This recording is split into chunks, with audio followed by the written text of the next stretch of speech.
Mahabubnagar parliament సీట్ను Congress party గెలవాలని చెప్పి చాలా తీవ్రంగా ప్రయత్నం చేసింది.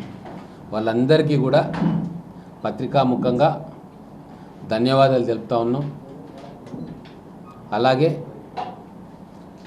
బీజేపీ పార్టీ తరఫున ఎంపీగా గెలిచిన డికే అరుణ గారికి శుభాకాంక్షలు తెలుపుతా ఉన్నాం, కంగ్రాట్స్ చెప్తా ఉన్నాం. గత 2 నెలలుగా ఏదో ఒక కారణంతో ఎలక్షన్ కోడ్ అమల్లో ఉండి అభివృద్ధి పనులన్నీ ఆగిపోయినాయి. ఈరోజు నుంచి మళ్ళీ అభివృద్ధి మీద దృష్టి పెడదాం. 10 ఏళ్ల టీఆర్ఎస్ పాలనలో 100 ఏళ్ల విధ్వంసం జరిగింది.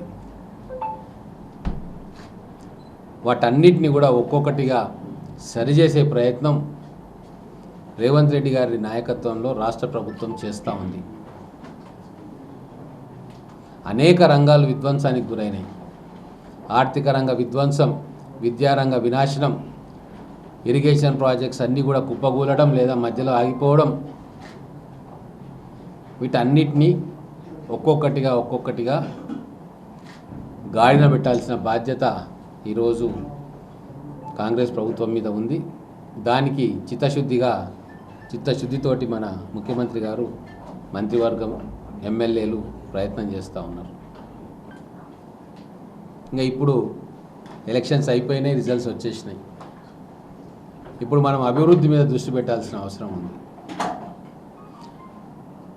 కేంద్రంలో ఎవరు ప్రభుత్వం ఏర్పాటు చేస్తారనేది కూడా రాబోయే 2-3 రోజుల్లో తేలిపోతుంది. నేను గెలిచిన ఎంపీ అభ్యర్థి డికే అరుణ గారికి హృదయపూర్వకమైన శుభాకాంక్షలు తెలుపుకుంటూ, వారిపైన కూడా గురుతరమైన బాధ్యత మహబూబ్నగర్ పార్లమెంట్ నియోజకవర్గ ప్రజలు పెట్టిండ్రు. ఇక్కడ రేవంత్ రెడ్డి గారు ముఖ్యమంత్రిగా మహబూబ్నగర్ పార్లమెంటుకు, మహబూబ్నగర్ జిల్లాకు కమిట్మెంట్ తోటి అనేక ప్రాజెక్టులు తేవడానికి వారు కూడా సంకల్పం తీసుకొని ప్రయత్నం చేస్తూ ఉన్నారు. కొన్ని గ్రౌండ్ అయినా ఇంకా గ్రౌండ్ కాబోతూ ఉంది.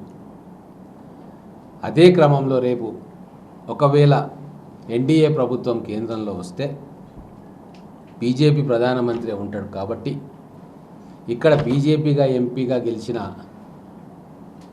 డికే అరుణ గారు కూడా పాలమూరు డెవలప్మెంట్ విషయంలో శాయశక్తులా కృషి చేయాలని చెప్పి మేము కోరుకుంటా ఉన్నాం. ఒక ఆరోగ్యకరమైన పోటీ వాతావరణం మహబూబ్నగర్లో నెలకొల్పాలని చెప్పి ప్రజలు ఆశిస్తూ ఉన్నారు. రాజకీయ పార్టీలుగా మేమందరం కూడా ఆశిస్తూ ఉన్నాం. 70 ఏండ్ల కాలంలో సమైక్యాంధ్ర పాలనలో వెనకబడ్డం, తెలంగాణ రాష్ట్రం సాధించుకున్న తర్వాత కూడా బీఆర్ఎస్ పాలనలో పాలమూరు వెనకకు నెట్టేయబడ్డది. కాబట్టి ఇప్పుడు రాష్ట్ర ముఖ్యమంత్రి రూపంలో రేవంత్ రెడ్డి గారి ద్వారా, ఇప్పుడు కేంద్రంలో ఒకవేళ ఎన్డీఏ అధికారంలోకి వస్తే ఎంపీగా గెలిచిన మీరు ఇద్దరు కూడా ఒక ఆరోగ్యకరమైన పోటీ వాతావరణంలో పాలమూరు జిల్లాను, పాలమూరు పార్లమెంటు నియోజకవర్గాన్ని అభివృద్ధి చేయాలని చెప్పి మేమందరం కూడా కోరుకుంటా ఉన్నాం. ఒక ఆరోగ్యకరమైన పోటీ ఉండాలి. ఇప్పుడు కేంద్రం నుంచి అరుణ గారు ఎన్ని నిధులు తెస్తారు, రాష్ట్రం నుంచి రేవంత్ రెడ్డి గారు మహబూబ్నగర్కి ఎన్ని నిధులు పంపుతారు, వీటి మధ్యనే ఆరోగ్యకరమైన పోటీ ఉండాలి. అప్పుడు ఇన్ని సంవత్సరాలు వెనుకబాటుతనానికి గురైన పాలమూరుకు న్యాయం జరుగుతుంది. బహుశా అందుకేనేమో కేంద్రంలో బీజేపీని అక్కడ అధికారం వస్తుందేమో అన్న దాంతో బీజేపీ అభ్యర్థిని గెలిపించుకున్నారు. కాబట్టి ఇదే నేను గుర్తు చేయదలుచుకున్నా.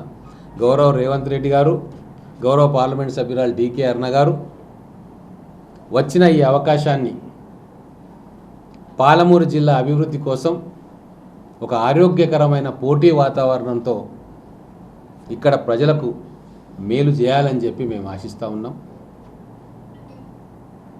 మా వరకు మేము కాంగ్రెస్ పార్టీ ఎమ్మెల్యేలం 7 ఉన్నాం. ఇక్కడ ఖచ్చితంగా అభివృద్ధిలో ఎంపీ గారికి కేంద్రం నుంచి నిధులు కానీ, విద్యా సంస్థలు కానీ, ఇంకా ఏ రకమైన డెవలప్మెంట్ వర్క్స్లో కూడా పూర్తి సహాయ సహకారాలు మేము అందిస్తాం. మాకు ఎటువంటి భేషజాలు లేవు. తెలంగాణ అభివృద్ధి, మహబూబ్ నగర్ అభివృద్ధి, ఈ రెండు ఎజెండాలుగా మనందరం కూడా కలిసి పనిచేద్దామని చెప్పి పత్రికాముఖంగా తెలియజేసుకుంటా ఉన్నా. గతంలో ఉన్నట్టుగా కక్షలు, కార్పణ్యాలు, పార్టీల మధ్య విభేదాలు అవన్నీ సిద్ధాంతపరమే. అభివృద్ధి విషయానికి వస్తే అందరం ఒకటే. మహబూబ్ నగర్ అభివృద్ధి కోసం అందరం కూడా కలిసికట్టుగా పనిచేయాలని చెప్పి ప్రజలు తీర్పు ఇచ్చారు. కాబట్టి ప్రజా తీర్పును శిరసా వహిస్తూ గౌరవిస్తూ ఆ మార్గంలో ప్రయాణం చేయాలని చెప్పి సవినయంగా అందరికీ కూడా మనవి చేస్తాం.